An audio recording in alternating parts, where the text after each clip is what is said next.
Welcome to Penrose Learning, where we make understanding easy.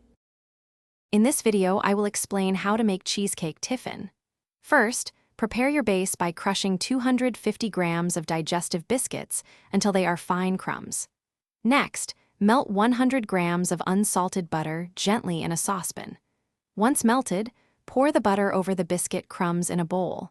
Mix these two ingredients together very well until the crumbs are evenly coated. Press this mixture firmly into the bottom of an 8-inch square tin lined with parchment paper.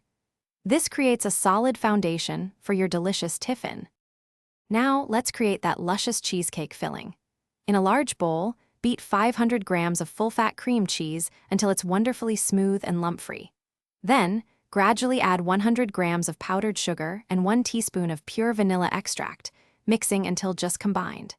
In a separate bowl, lightly whip 150 milliliters of double cream until it holds soft peaks. Gently fold this whipped cream into the cream cheese mixture. Be careful not to overmix, keeping the filling light and airy.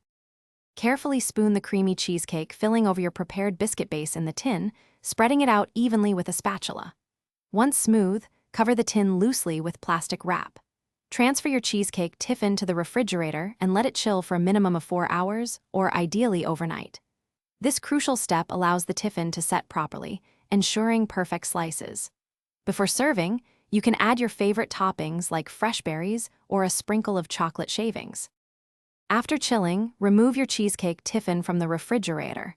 For perfectly clean slices, dip a sharp knife in hot water, wipe it dry, and then cut. Repeat this for each slice. This technique prevents the filling from sticking and ensures beautiful presentation. Serve your cheesecake tiffin chilled to enjoy its delightful texture and rich flavor. It's a fantastic treat for any occasion. Also, be sure to check the description below for a link to some amazing socks and other great deals. Thanks for watching. If this was helpful, leave a like and consider subscribing. See you next time.